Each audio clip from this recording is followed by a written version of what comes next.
Në selinë e Partisë Socialiste të Vlorës është organizuar një ceremoni e veçantë me rastin e 35 vjetorit të krijimit të Partisë Socialiste të Shqipërisë. Në këtë aktivitet festiv u mblodhen së bashku themelues, kontribues ndër vitet Partisë Socialiste, drejtues ndër vite, përfaqësues të pushtetit vendor, si dhe dhjetra të ftuar e mbështetës të kësaj force politike. Ceremonia u zhvillua në hollin e selisë së Partisë Socialiste, i cili ishte konceptuar në një atmosferë festive dhe përkujtimore. Të pranishmit ngritën dolli dhe shkëmbyen urime për këtë jubilet të rëndësishëm, duke kujtuar rrugëtimin 35 vjeçar të Partisë Socialiste dhe kontributin e brezave të ndryshëm në forcimin e saj. Në fjalën e tij përpara socialistëve të të ftuarve, kryetari i Partisë Socialiste të Vlorës Klevis Kaso e cilësoi këtë përvjetor si një moment emocionesh të veçanta, privilegji dhe përgjegjësie. Ai shprehu mirënjohje të thellë për të gjithë ata që kanë kontribuar ndër vite në forcimin e Partisë Socialiste, duke theksuar se qëndrueshmëria për kushtimin dhe besimin në vlerat socialiste kanë bërë të mundur që Shqipëria të afrohet gjithnjë më shumë me objektivin strategjik të integrimit në Bashkimin Evropian. Sipas Kasos, vizioni i kryeministrit dhe kryetarit të Partisë Socialiste të Shqipërisë,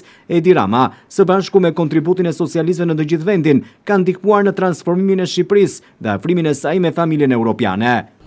Do ta nis me një mirënjohje shumë të thellë për të gjithë kontributin tuaj. Gjithë secili prej jush ka vendosur një tull në murin e qëndrueshëm që është Partia Socialiste sot. Mirënjohje për të gjithë kontributin tuaj në vite, në të gjitha këto 35 vite ku qëndrueshmëria juaj ka transmetuar te ne, ka transmetuar te brezat ndjenjën e frymën socialiste për një Shqipëri europiane. Një socialist nuk e shikon se sa i vështirë është rrugtimi, po shikon mbëritjen se sa e mbar ose sa e mirë është ajo. Dhe kjo është ai qëndrim që të gjithë juve së bashku me vizionin e madh të kryeministit Edi Rama ka bërë që Shqipëria të jetë një hap bashkimit evropian. Fal vizionit të Edi Ramës, kontributit të gjithë secilit prej jush, Shqipëria është më pranë dhe një hap bashkimit evropian. Gjithashtu, fal themeluesit të Partisë Socialiste, shokut Fatos Nano, i cili me vizionin e tij për të bërë një parti demokratike në shpirt ka bërë që çdo ditë të shtojnë radhët e socialistëve në të gjitha këto 35 vite.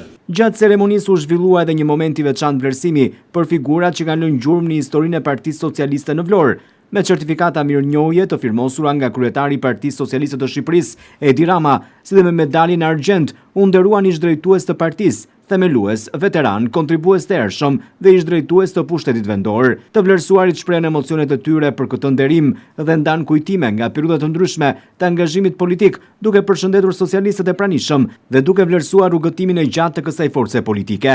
Por aktivitetet për 35 vjetorin e Partisë Socialiste nuk përfundojnë me kaq. Të premten më 5 qershor në orën 18:30, kryetari i Partisë Socialiste Shqiptare Edi Rama pritet të marrë pjesë në një aktivitet festiv në sheshin e Flamurit në Vlorë. Një nga momentet më të rëndësishme të kësaj feste do të jetë nderimi i kontribuesve të viteve 1992-1997, të cilëve kryetari i Partisë Socialiste Edi Rama do të dorëzojë medaljen Gold si vlerësim për rolin dhe angazhimin e tyre në periudhat më të rëndësishme të historisë së Partisë Socialiste. Kryetari i Partisë Socialiste të Vlorës Klevis Kaso ftoi të gjithë socialistët të marrin pjesë në aktivitetin e të premtes. Dhe të gjithë bashkë të urojmë Partisë Socialiste jetë të gjatë dhe të jemi mirënjohës kryeministit të Shqipërisë zotit Edi Rama, që ka kthyer këtë parti në organizatën më të madhe politike në vend, po dhe një model për të ndjekur jashtë Shqipërisë. Të premten në orën 18:30 në sheshin e Flamurit do të bëhet festa e madhe e Partisë Socialiste, ku do të ketë medalje Gold për kontributor të viteve 92-97 të Partisë Socialiste dhe do të jetë qershia mbi tort e kësaj feste që ka filluar që nga janari dhe po kulmon deri në 12 qershor, kur është dita zyrtare e festës së Partisë Socialiste. Kështu që gëzuar të gjithëve, faleminderit që ishte kaq të shumë të numër dhe gëzuar dhe roft Partia Socialiste. Në kuadër të festimeve u inaugurua edhe ekspozita muze, 35 vite rrugëtimi përbashkët, 35 vite punë për një Shqipëri europiane. Në ambientet e selisë së Partisë Socialiste ishin ekspozuar fotografi historike të themeluesve të partisë, drejtuesve ndër vite, përfaqësuesve të saj në institucionet shtetërore dhe pushtetin vendor, si dhe deputetëve që kanë përfaqësuar qarkun e Vlorës në Parlamentin shqiptar. Ekspozita tërhoqi interesin e të gjithë të pranishmëve, të cilët patën mundësinë të rikujtonin momente të rëndësishme nga historia e Partisë Socialiste në Vlorë dhe kontributin e figurave që kanë shoqëruar zhvillimin e saj për gjatë 3 dekadave e gjysma.